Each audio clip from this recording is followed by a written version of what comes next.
Well, hello, we're back. Did everyone get a cuppa? Is mainly the main point of where we were. We are being joined by Lucas, one of my fellow Thinkific experts. So we're rounding out the summit with lots of expert conversation. You know, you've had 2 hours of me, guys. You know, we want to come in and talk marketing and all things course creation and marketing today with Lucas, and making sure that you get a good sales strategy together. Once again, please say hello. Please let us know where you are. Please, you know, I'm going to ask you now, pick your favorite thing out of my background and tell me that in the comments. What's your favorite thing in the background? Might be the hashtag sign or the TV. Hashtag signs. Yeah. Hashtags and ampersands are my thing. The hashtag sign lights up. I just don't always light it up. Would you like me to light it up for you because it was your favorite? Yeah. I want to see this. Oh, it's not going to do it. It doesn't have batteries to it. And There you go. And is that sign behind you on the shelf say book? But it's just a little hashtag. Yep. Hang on. Under the TV. Look at that. Yep. Yeah, look at that. Guys, she's so much more creative than I am, you know? If my wife hadn't come in here and like straighten up my office, it would be a mess. I must admit, there was during COVID, there was an expert here that was always on the TV. And he used to say that his wife would position him in different positions in the lounge room to what throw that she wanted to show off or whatever was going on for the day. Because they'd always go, "Oh, your backgrounds are so lovely." And he's like, "No, it's all my wife. She positions me before we come into these sessions." I thought that was good. Good morning, everyone. Barb's here from Vancouver. She likes the monkey. The monkey is one of my daughter's little things that she gave me, so that's good. Hey, Lucas, did you notice I've got my amplifier? Yeah, what was that?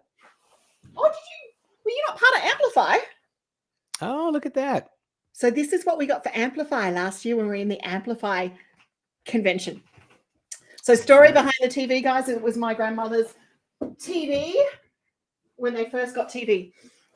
So, and the typewriter is Clive's auntie's typewriter. I don't know if everyone can see it, that she used to use when she was typing in Maya. Wow. Yes. So they've been retired. So there you go. There's a little bit of story. Okay, we'll allow everyone time to get back and have a cover and just have a general conversation. Lucas, you've got some stuff behind you. Why don't you tell us a story about that before we delve into our conversation today? I do. So I'll start over here. So the guitars my wife got me because I grew up a guitar player. Been playing for like, I don't know, probably 30 years at this point. Maybe it's got to be a little bit more than that, maybe 30, 32, 33 years. Time to come visit. What was that? Time to come visit Australia and we can do guitar stuff. Yeah, well, jam. So one of those is from Diamond Darrell. He was the guitar player from Pantera. And the other one is from Eddie Van Halen. And the football and the sign behind that is for the New York Giants. I'm an avid New York Giants football fan. And then over here, that's my retirement flag from when I was in the military. I served 21 years in the Coast Guard as a naval engineer and a counter narcotics agent. And then that's what this sign is as well. Fantastic. Yay, now we've done a little bit of storytelling, which is the great foundation when we go in to talk about marketing and talking about marketing your course and telling a little bit of story and getting a little bit of engagement behind the scenes. So Lucas, so far in the summit, I know you've been watching from behind the scenes, but we have gone into things, and Lucas and I are going to have a conversation with you today, guys. We've gone into different things about, you know, where to start, getting that knowledge out of your head, the delivery styles. We've spoken about nurturing your people through. There was one question from the last one about how do we nurture students through the learning process. So maybe you and I can touch on that a little bit more today. There is dedicated training on that one, guys, inside the Course Creator Circle membership. So if you need to jump into there and grab that, I'll grab you that link for that one while Lucas and I are talking. So Lucas, we've been Thinkific Experts for a while. We've done a number of summits. We've done a number of expertise together. I'm now in Lucas's. Actually, have you got the link for that? For the summit? For your summit. Yeah, that starts. Yeah. No, I don't have it with me because no, I didn't bring it with me. I didn't want to do that to you. Can I find it online? I will share it with you soon. No, actually, I've teamed up with a guy named Ray Brem, who's like the summit guy. Yep. And his team's building all that for me right now. So I will get you a link this week. Okay. Well, you are more than welcome to share it with our course creators. So if you want to continue this learning on steroids that you're doing in course creation, especially if you're an author, Lucas has a summit coming up very shortly as well that I am on. And we had a big chat about different stuff inside there. So it's twice this week we're getting to converse. So Lucas, would you like to introduce yourself to everyone, let them know what you do now and what we're going to talk about today? Sure. Yeah. So I'm a serial entrepreneur in the course creator space, a fellow Thinkific expert, like Linda said. And my main role, I guess you could say, is helping other nonfiction authors convert their books to courses. Most of those nonfiction authors are coaches and consultants. I was a coach and a consultant, still am a coach and a consultant for years, and just found it fascinating to work with all these different professionals from all these different industries and help them all get to the same place. A lot of times they would walk in the door with a book and they would say, "Hey, I'm trying to build a course." And I'd say, did you publish a book on the same topic? And they'd say, yes. And I'm like, give me that. It's like, the framework. You've been through this amazing process to write this book. And I understood that because I'm also a writer, and I understood the process they went through to produce the book. And it's so parallel to the course creation process. Obviously, it's a little different. The criteria for building curriculum is different than the criteria for building a book. And yes, for those people that are curious, which one's more rigorous, you actually have to have a little bit more focus on objectives and outcomes in a course than you do in a book. Yeah, absolutely. Right. Absolutely. So one of my favorite things to do is help people with their course marketing strategies. When I first started my first training business, East Partnership was mainly an engineering company. We dealt a lot with figuring out how to market in a space that had a lot of pessimistic buyers. Engineers, industrial companies, they're just not very willing to part with money for training for certain types of things. And they didn't value a lot of the engineering, which was mind blowing to me. So I learned the hard way, the difference between B2B strategies and B2C strategies and how to make those work for consultants and all the good stuff. So, and they do, there's such a big difference inside those playing fields. So that is a huge one. Now, if anyone's got a course, Lucas, I thought we might throw it out there. What are you teaching? Because we're going to talk about marketing strategies today, but we might be able to personalize it a little bit more to you, which is the advantage of teaching live, guys. See the tie into last session that we just did. Yeah, drop your links. We can talk all about it. We can talk all about it. So put your course links in if you want to. We can go and have a look. We can go and have a chat from there. So once again, Lucas is one of my fellow Thinkific experts. I really do respect him. So I'm going to hand back over and let him continue the conversation while I grab you some handy links.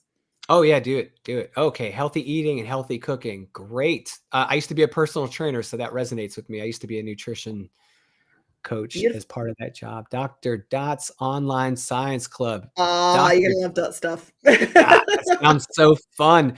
Dr. Dot, what's your doctorate in? I have a doctorate in engineering. Are you a doctorate in a science field? Drop it in there. Let me see what you got. Yeah. Online dating wellness. Yes, we've got some cool course creators in here at the moment. You missed my generation though. You probably can't tell. There's a lot of gray up here, but I completely missed the whole dating online thing. So this is fascinating for me. I must admit, I did the same thing. I was married by the time online dating became a thing. Oh, pharmacology. So yeah, no, I haven't done the online dating thing, so it's weird. Excellent. So okay. Oh, the older cat. I like this. So this is online dating for the older singles. Excellent. So that's definitely more of a B2C type market. Yeah. Yeah. Small business for creative thinkers. So where exactly are you targeting those small businesses for creative thinkers? Are you targeting like businesses that support authors, businesses support course creators? Are they the businesses that support creative thinkers, or are they businesses owned by creative thinkers? Can you tell me? It's going into the definitions. I love it. Yeah. So I'll talk a little bit while you guys are filling the chat there. I'll put a little bit of definition on the B2C and B2B thing. Targeting makers. Okay, great. Okay. Creative entrepreneur types. Good. And I hope that I can make an important distinction between like entrepreneurs and strictly small business owners. I teach this at the university. Actually, I was just teaching right before I came here.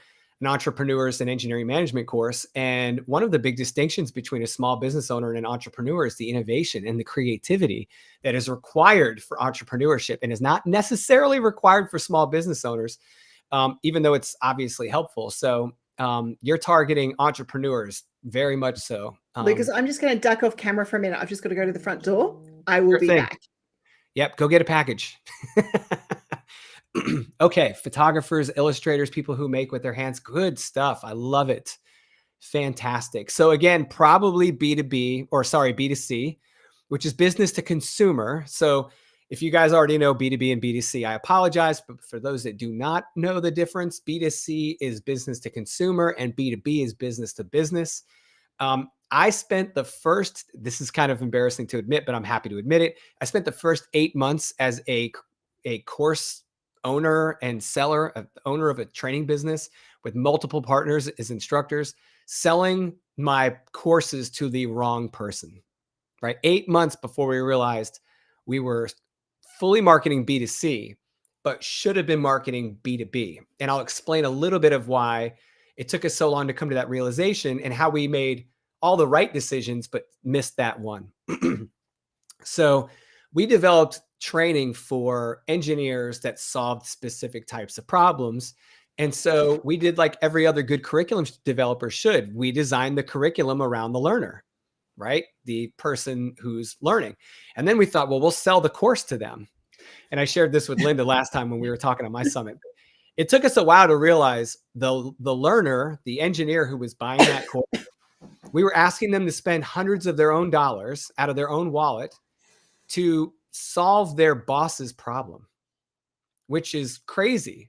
And it just dawned on me one day, we're asking these people to pay their own money to solve their boss's problem. We're marketing to the wrong person. We were marketing to the learner. We should have been marketing to their organization they work for. And the minute we realized that and switched to a B2C to a B2B and B2C model, we took on both, everything changed. We tripled, quadrupled our monthly revenue by shifting our marketing model, which is crazy. Like why it took me that long to realize that, I don't know. It happens to lots of people though. Like I've seen that happen quite regularly. And apologies, guys. We just had a section that I had to go and make my husband do something. But we've had lots of sessions and lots of sections where I've had course creators come to me go, my course isn't selling. And that number one area is, okay, the learner is one thing, but the person who's going to pay for that course is another. And that also includes, we've got to look at what is our delivery best way of selling that course component. And, Lucas and I have both been through it. You're like, wrong target market. So, what we had to do is kind of tailor our B2C strategy so that we weren't like direct calling companies because they just weren't going to respond to that with these types of courses. They were too deep in engineering to be like, whoever's answering the phone at a company, like they have no clue what we're talking about. So we realized very quickly that the best way to sell them was for the consultants that were working with these companies to wow them over with their brilliance and impress them with their knowledge and then say, oh, by the way, we can train all of your people how to do this. So sometimes you just have to be present and you have to be there in another capacity or in a similar capacity and then show them the value. And then we couldn't sign them up fast enough. We had people requesting 20 and 30 seats at a time. Yeah. And so we were struggling to sell 5-10 seats. And then all of a sudden we're getting orders for 20 to 30. Yes, you can. So someone just asked on Facebook, can you split test to find out whether B or C is best? You want to answer that one first, Linda? Yeah, no, I agree with you. You can. However, quite often that is a determination of who's going to buy. And sometimes it's worthwhile, guys, booking in a session with someone like Lucas or myself and going, okay, where we are. But where Lucas was tapping on there is about educating your market. So quite often what I now am very much a B2C type situation because I'm teaching you what I do. But I did used to work for a rather large recruitment brand, and we used to be that B2B model coming through that component where we had to go and educate our market. So we would do things, and this still strategy works for both ones. Educate what you do well, run the seminars, run the workshops, run the consulting, and then share what you're going to be. So To our Facebook user, I can't see you because I haven't got the connection through. Do you want to let me know what the course is a little bit about, and we can maybe help you on that?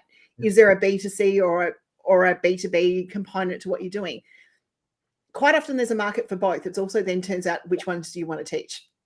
Yeah, I completely agree with you. And I think that the worst thing you can do is not make a decision at the start. You need to look at who you're truly trying to serve and who's going to stroke the check. So, to me, it was about, like, I could still serve the ideal learner. I just had to go to someone who had the decision authority over the budget. Yeah. And that was like the big difference. And it was hard to get there because the last thing I wanted to do was be a salesman. It's Julie about my maths. Oh, I know Julie. Yeah, sorry. For some reason, Julie, the connection hasn't come through. So Julie's teaching schools and parents with maths courses and gaps inside maths. Okay, I'm going to say this as an ex-teacher. Do you want to go through the school or do you want to go to the parents? I know what you're saying. So it is a way different deal.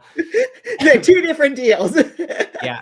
I'll tell you what you can't. So you can win teachers over, but the teachers can't sign the checks, right? So exactly. So I would be going parents. Yeah. The teacher can be like, I actually have a business partner who does this with books. She sells books to schools in bulk. So when you say B2C, really what you're trying to say is I'd like to sell courses in bulk. Yeah. Right. Selling B2C onesie, twosies is okay, but that's not really this power of B2C. The power of B2C is numbers. The organizations have numerous people that can consume your product. The goal would be to try and sell them in bulk. So to me, the B2C market is like an opportunity for bulk sales.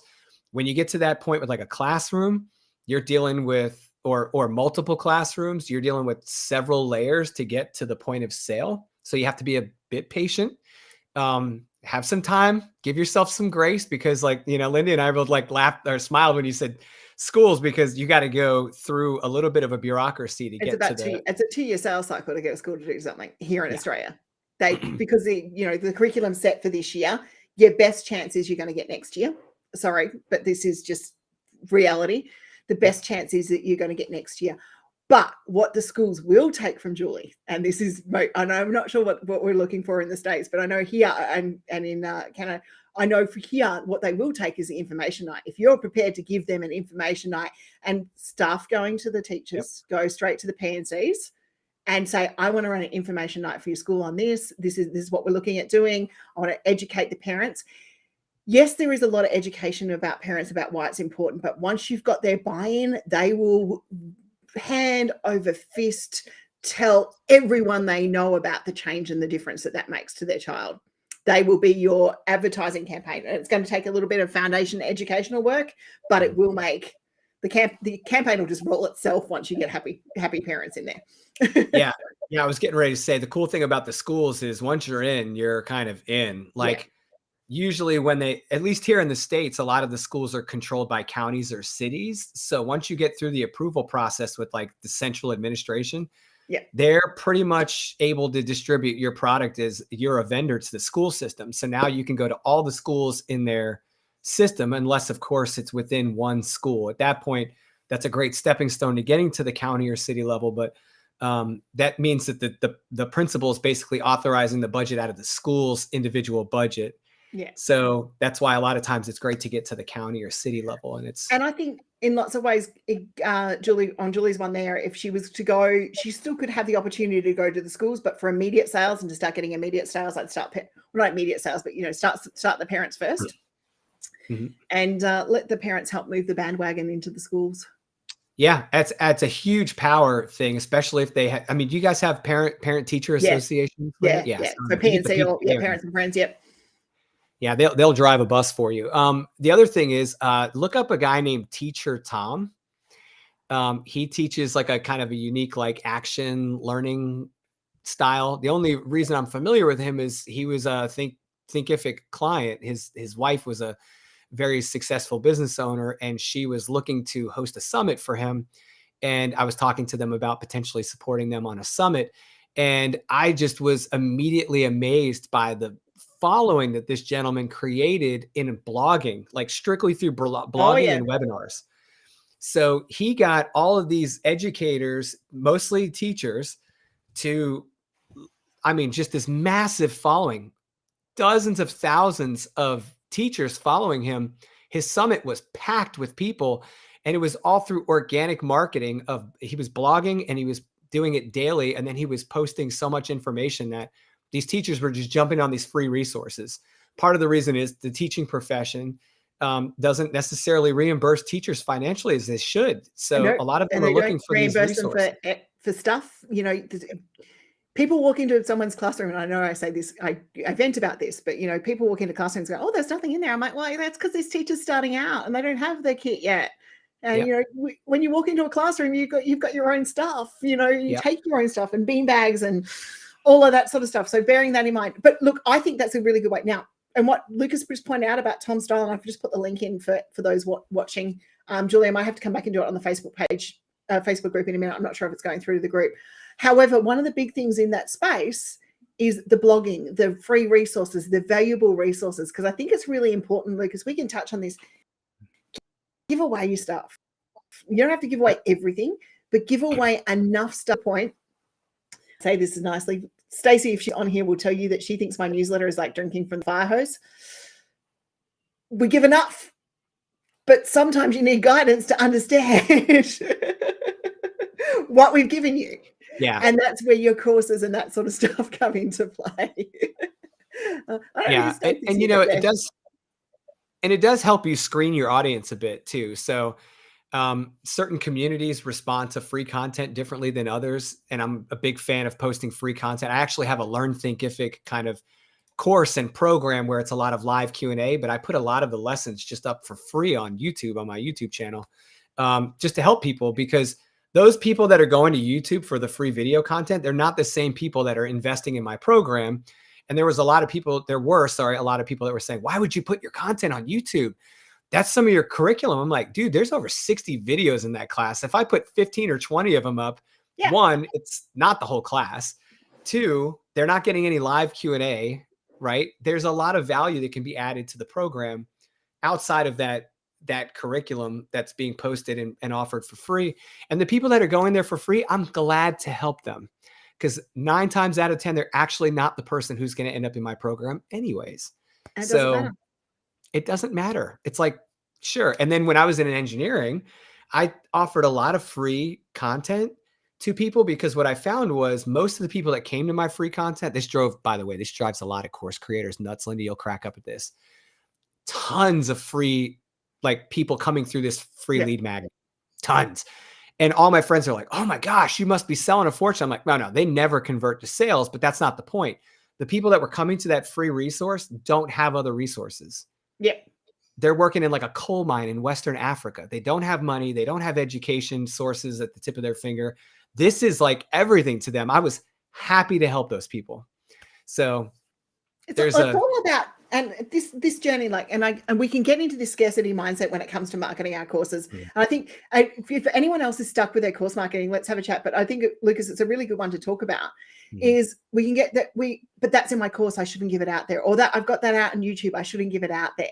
Last week, I had a conversion of over $2,000 from a YouTube video that was just literally someone going, I have taken your free stuff. I just need the conversation. She got, and I didn't even, and I'll say this to you really honestly, and I think Tom, one of our attendees here, converted from the podcast. She didn't even do the discovery call. She just went straight for the purchase. Perfect. Straight for the purchase. And I'm going, where the hell did this person come from? And I'm like, oh, I remember there was a subscriber update to my YouTube channel the other week. And it was about that process. And it's just about understanding that sometimes the content's going to lead to someone. Other times it's going to fix the tire kickers. There are other times that there have been people that have never bought from me, but they have tagged either myself in Lucas will see it inside the Thinkific group. And they go, hey, Linda's really good at this. She's got these videos out there and she helps us throughout that space. And that's fine. But also bearing in mind, and I think we're going to touch on this one, building an audience takes a little bit of time. Oh, yes. Oh, yes. And you need to give yourself some grace while you do it, because it's a battle. It's an exercise in patience. But it's funny because quickest way to build an audience is to teach them stuff. Yeah. Like, make yourself attractive to them. My business mentor, Honore Corder, she said something brilliant when I first met her, and I was like, oh, I love that. She said, you want to be an attractor, not a recruiter. Yeah. And so here I am looking at this very successful entrepreneur with multiple streams of income and all the book sales and all the course sales, 6-figure course business. And that's not even her primary business. And I'm just like, she literally built her foundation on being an attractor, not a recruiter. And there's a lot of power in that. It changes the way you communicate to people. It changes how much you're willing to share. And it takes you out of this selling mindset that people hate being in.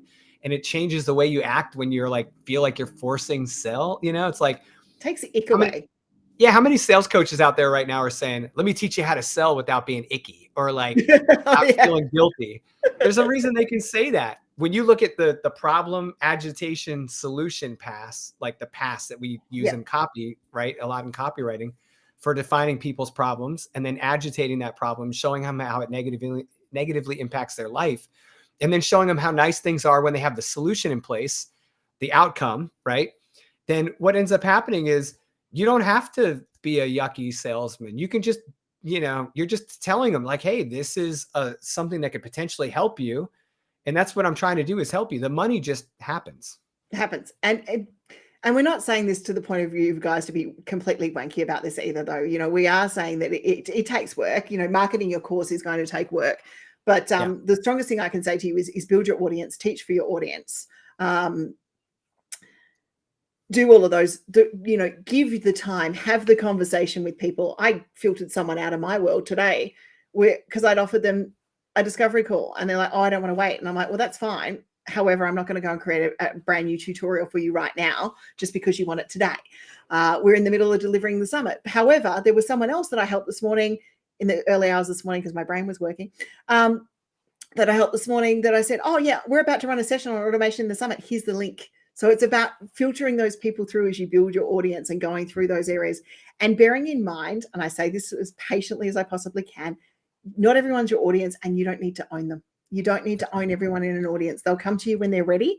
And quite often they are not ready when they first join your cycle, when they first join the following, but as they grow over time, they become ready. Absolutely. I love that. Love it. It reminds me of something too about the difference between B2B and B2C. So like when you're building an audience and you're in a B2C market, that's kind of what people traditionally think about is I have to establish a social media presence and I have to establish a newsletter and I have to do all the things to communicate with people one-on-one. The thing that was a little, was very different for me when I started a stronger B2C campaign was it was more of the face-to-face with businesses and having like a portfolio I could show them that outline the information. You can't just email a business your link and say, hey, check this out if you guys are interested. That's not normally how the businesses, most of the B2B clients I worked with, that's not the way it worked. Sometimes they would reach out to me via email or via social media. They'd find out about me through social media. The manager would and say, hey, this sounds really cool. I'd love to learn more about this to see if it's interesting for my people. Well, when they contacted me to say that, and they're a part of an organization and they're a manager, they have like control of resources. That's different than a B2B conversation where someone's like, I might be interested in what you do. I'd love to learn from you. I have to prepare for that conversation a little differently because inevitably what's going to happen is I have to have the usual, this is what we do. This is how we do it. This is how it helps you. All the things like I understand your problem. But then when it comes to execution and sale, it's a different process. You're doing a bulk sale. You're bringing a large number of people into your product. If you have like a live facing component, that could change the way you deliver and the timeliness in which you can do it. So you have to be prepared for all it. The worst thing you can do is get to that point in the conversation and they're like, all right, well, when can we get started? And you're like, I got to figure out how to sell to you in bulk. Right? So guys, who thinks that they've got different types of markets here? What type of market do you think you've got? Let's throw some tips to you inside that same space, because I know Dot's obviously going to be touching into that parent space too. But feel free to throw your course. If you want to put a link in there, that helps us. We can go and have a look at the link.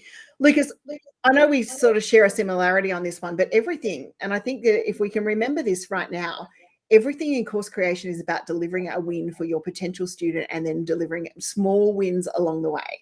Absolutely. Yeah. 100%. So education marketing, they have a problem, they go to search, they find you, you've delivered the solution to their problem. You've got them the mini win. And you know what happens with mini wins? And this is from the psych teacher in me, and from the teacher in me, that each mini win adds up. As they get another mini win, they're like, woohoo, I'm getting the win. This is good. We're going from there.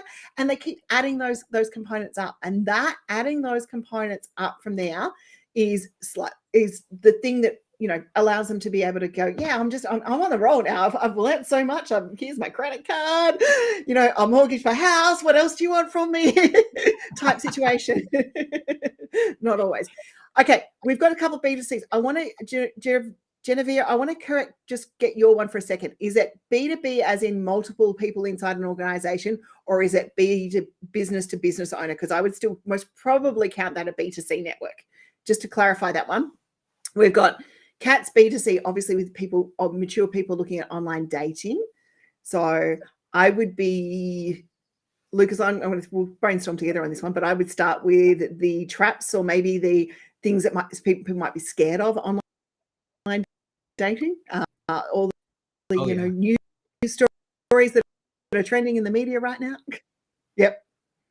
So I would say that's still a B2C strategy, giving them enough to educate so that they can put their credit card in and not have to go through that purchasing cycle. I know that inside the business world, we'd still say that's B2B, but technically not. Yeah, absolutely. That's essentially what I do is the small business, single business owner. That's the predominance of my market. That's a B2C model. Yeah, I'm selling to an individual, even though they're running a business with the product. So yeah, I agree with you. And you know what the big difference to me was, like, initially I was like, oh, wait, in a B2C model, the person I'm talking to and educating, they have the decision authority over the purchase.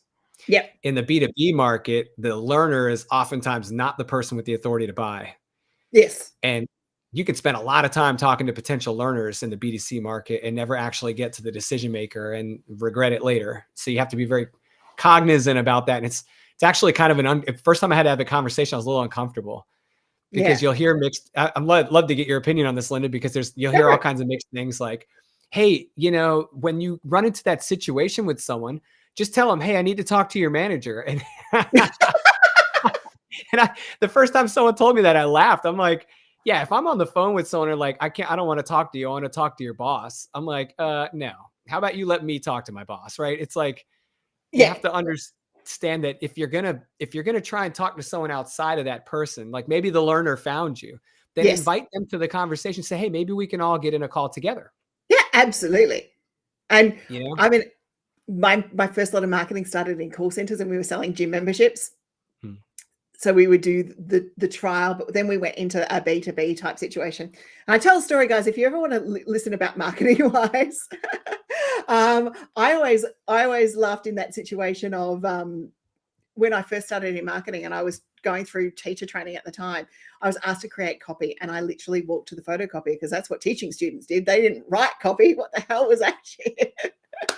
So if you ever feel like you're overwhelmed, just remember we all started somewhere and we've all made a mistake in our journey. And yet one of the call center lines that we used to do when we were going straight through it is I would start with the receptionist and I go, hey, how are you today? How's your day been? What's going on? Blah, blah, blah. Okay. I know you don't want to waste your time. I don't want to waste my time. We need to talk to someone who makes a decision about X, Y, Z. Who's that best person? Now, is now the right time, or should I give them a call back later? And I just keep it that friendly, that simple. And Kat saying the same thing. Who's the best person to talk with? It's about getting through that discovery process. But we are now in the world of LinkedIn, given that tool on a regular basis. You can look it up. You can search it, you can look it up, you can do all of those sorts of things. I saw one group yesterday in the B2B owners was using ChatGPT to create a potential list of contacts inside different areas and spaces. I don't know how accurate it was. And I'm like, well, that's an interesting use case. I don't mind it. That's very interesting. There goes all the database sale people. Sorry, guys, you're done now. Yeah. Small business owners. And look, Jennifer, it's really easy to think that I suppose the decision you make, whether it's B2B or B2C, is who's putting the credit card over the line. If the decision maker's putting the credit card over the line and that's your learner, then that's B2C. Yeah. Okay. Yes. What other tips have we got from them, Lucas? Did you want me to talk about price and volume? Oh, yes, please. Yeah. Now, guys, I'm going to warn you. This is like, it is, in my opinion, this is the most subjective topic in courses. It's actually the most subjective topic in most digital products. Yeah. I'm going to hold something up that demonstrates this very well. I'm just going to duck off camera for a second, Lucas, and let you take over while you do this demonstration. Oh, yeah. So if you guys see one of these, it's a book, right? You see this on a shelf. You already know you're looking at a product that, even though it's a unique product, this is a unique book. It belongs in an industry that has been very well established, and it's been around forever, right? Like, people have been buying books since the print press was created.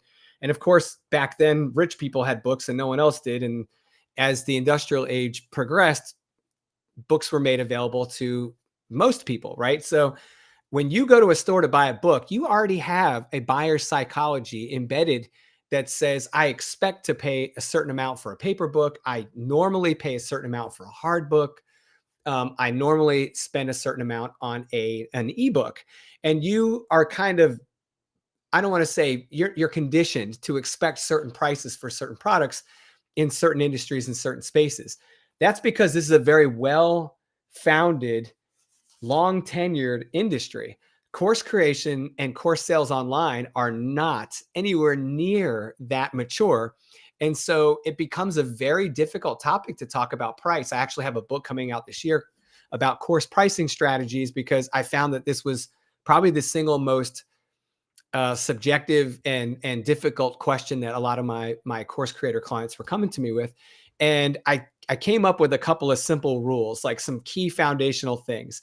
And one of the things that I tell them is that there's an inseparable relationship between price and volume when it comes to the business strategy side of things.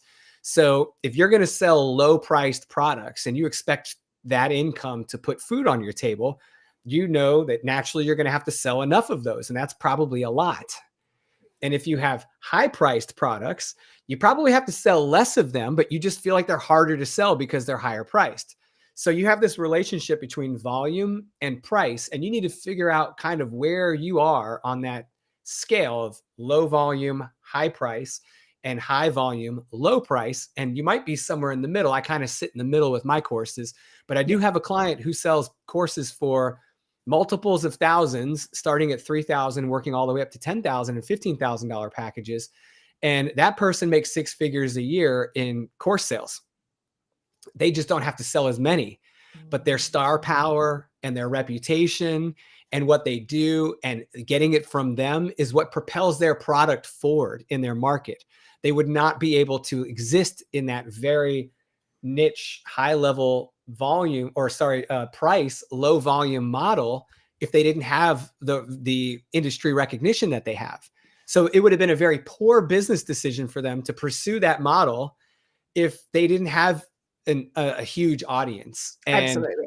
all this stuff to brat, like people just waiting for them to put these courses out so they can snatch them up.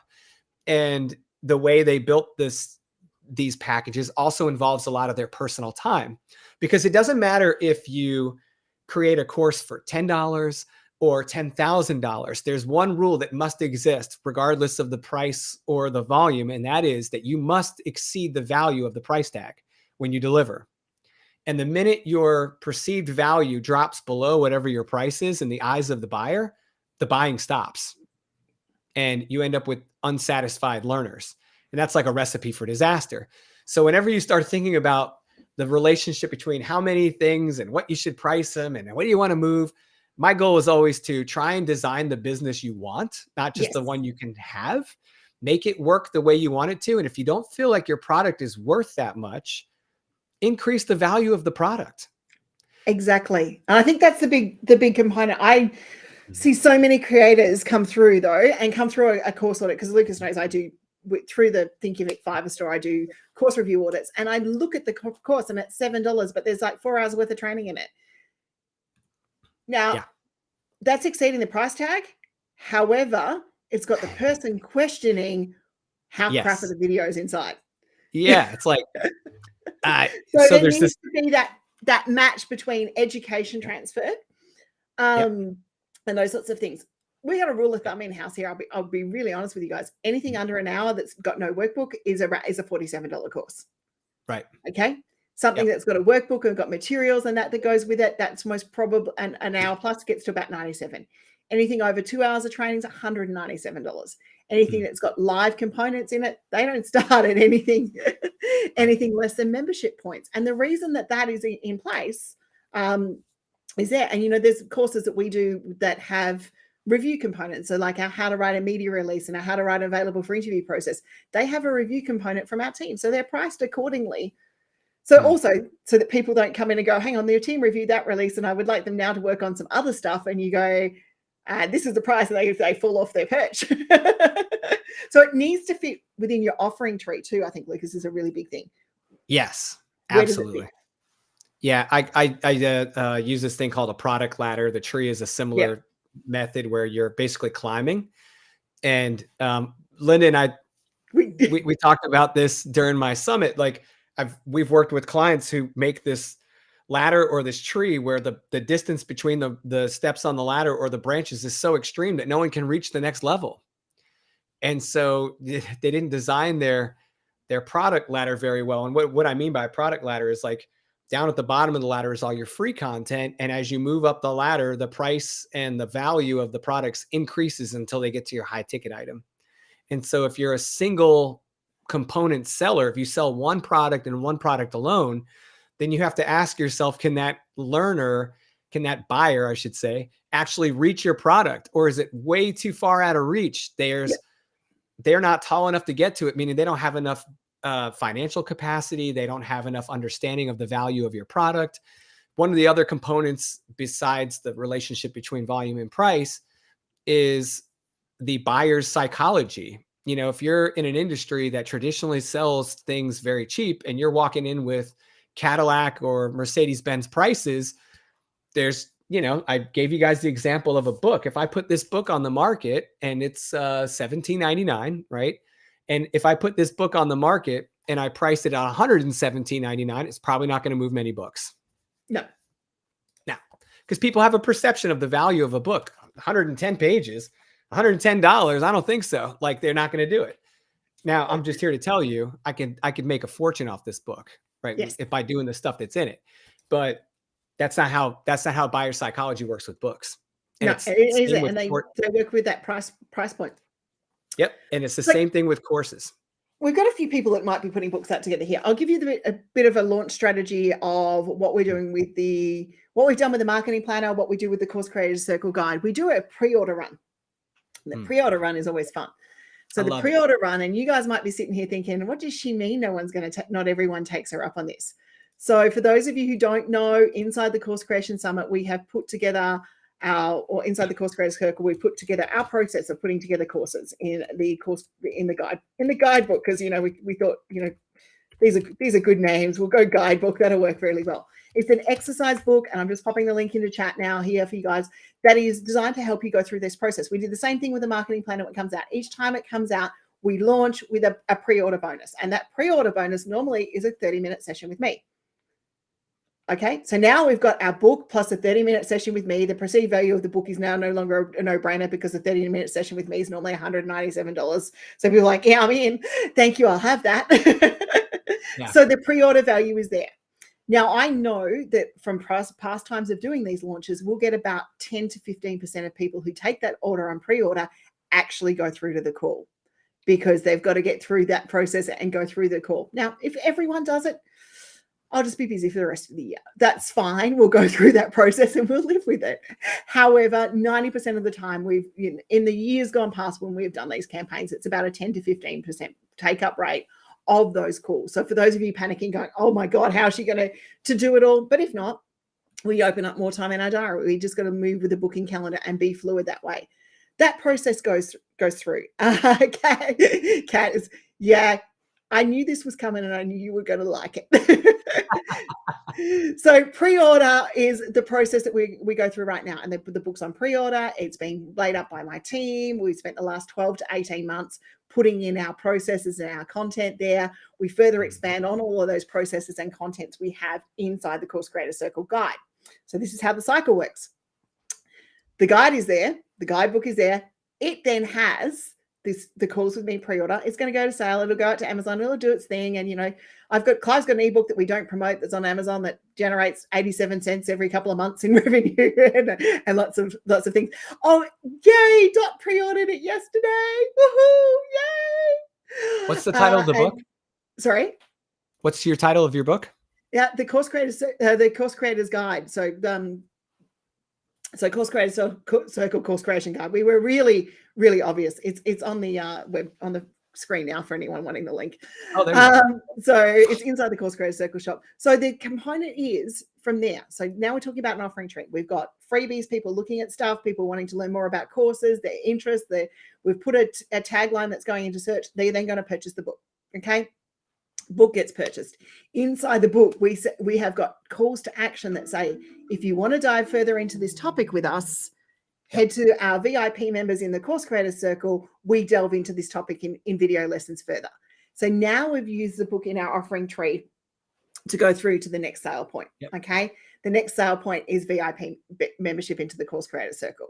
That component then goes there, and then the offering goes up to there for coaching and those sorts of things. Some people will be able to reach the coaching. I use the koala analogy. Some will be fast koalas who go all the way up to the top of the gum tree to get the juiciest gum leaves. Some will be the ones that need to be able to get to sit on branches. And then otherwise, sometimes they're going to be a bit slow and all the juiciest gum leaves are gone. So they're going to have to wait for them to regrow and those spaces to fill and all of those sorts of things. Now he's getting my tree analogy. Love it. Love it. So Marketing Planner has the same thing. It has little courses, little ebooks, little wins along the way that keep them learning, but also reminds them that there is more offering for them.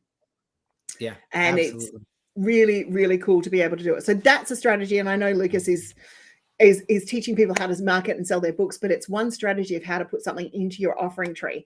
Now, it doesn't have to be a physical book. It could be an ebook. Absolutely. Absolutely. Just make sure that and we see this often, you guys might actually be experiencing this. You run into so many people that say, I've got a downloadable ebook, and you open it up, it's a 5-page PDF. And you're like, dude, really? It's it needs editing. It needs grammar. If you're going to tell people it's an actual book, make a professional product. Linda produces a professional product.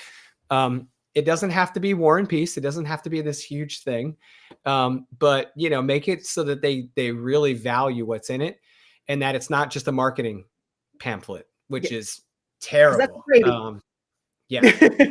I can't tell you how many times I've opened. So when I started doing market research to write my book, I looked at the ones that were on the market and I was kind of floored. I was surprised by how poorly developed they were. I was like, wow. I mean, it was kind of sad. Yeah. So guys, we need to wrap up most probably this session so that Lucas and I can get ready for panel, which basically means change from one session to another. But we are definitely here to answer more of your questions. I'm looking forward to the questions. We're going to throw the first few minutes of the panel open. I've got a couple of questions from the Facebook group, but the first few questions of the panel, I want you to put your questions up here and ask the area of expertise that we have available to you to come in from the panel. We've got everyone coming back for panel, I believe. So that's going to be amazing and great. Lucas, where can everyone find you? Because, you haven't given me a link, so you wouldn't even give me a link. Is there a book or something they can buy? Yeah. If you want to learn more about me and what I'm doing, come on over to www.marinotraining.com. Marino is Marino training.com. And I'd love to just have you on the newsletter. I put out stuff. It's fun. I don't spam people, so I hate spam email. It's kind of a rule. And if you guys are interested, I've got to sign up to be on my advanced reader team for my book. The book actually comes out February 27th. So my advanced reader team is going to get early copies starting in about 2 weeks. So, well, thank you very much. And that's the big thing. That's the big thing. Okay, guys, who's on a thumbs up vote that we need to get Lucas on the podcast with me and we talk a couple of times? The asynchronous is good, but I think we've had a great conversation today. We need to do a few more podcast episodes, you and I. Oh yeah. and have a bit of a chat. And then you need to talk book marketing. And I also need to talk to your partner later. Clive's got a client that we need to talk about. Okay, cool. We'll see you guys very, very shortly for our final session of the summit. Well done.